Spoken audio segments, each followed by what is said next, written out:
Okay, back to the video where we left off. Was I was showing you the blood draining into the bag, and I was going to ozonate it, and I told you how it would get really red after the ozone hits the red blood cells. Well, here we go. I'll show you that. The blood is up and hanging and ready to go back in after being ozonated. Here's how dark the blood is without ozone. Here is ozone inside the blood, inside the bag. Now you're going to be able to tell dark deoxygenated blood with ozonated blood. Looks like cherry Kool-Aid up here. The more you shake it, the more the ozone reacts with the blood and makes it a more brighter red.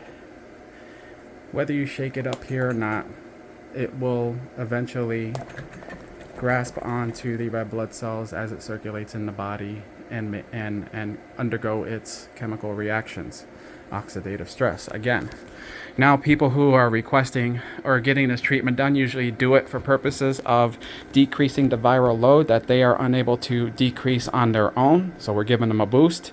Our body's natural defenses can eliminate and decrease viruses such as Epstein-Barr viruses, HSV viruses, coronavirus, any virus, any bacteria that the body is fighting on its own. We have just given it more military, more action, more artillery by giving ozone. And you see those little air bubbles there, that's excess ozone. This is giving me an idea, and it's okay to get this in the vein, not in an artery. You can get a few air bubbles in the vein and still live. You're not going to die.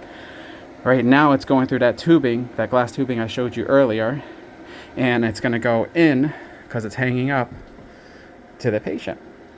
And the patient's going to have her dose of ozone helping her body defenses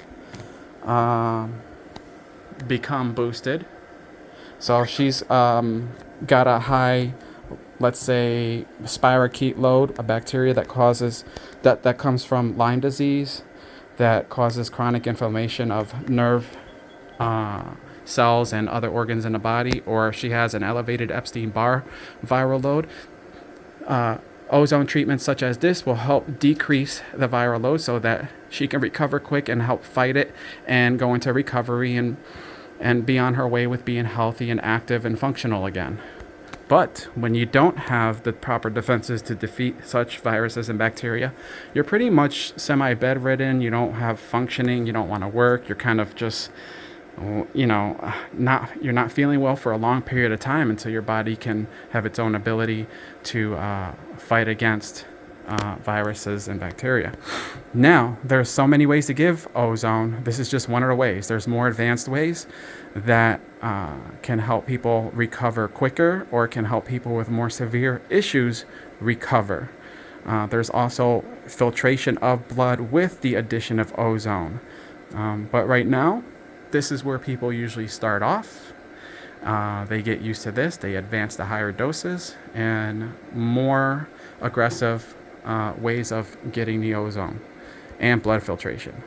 This helped a lot of people during COVID recover from COVID quicker by decreasing the viral load of COVID. And we do have a protocol right now for the spike protein that's causing a lot of trouble in people. There's going to be, I'm sure there's going to be more news out on the effects of the spike protein. Right now we're just hearing the little residual rumors of what the spike protein is causing, such as clots and inflammatory disease processes. But I'm not a doctor. I can only say what the rumors are.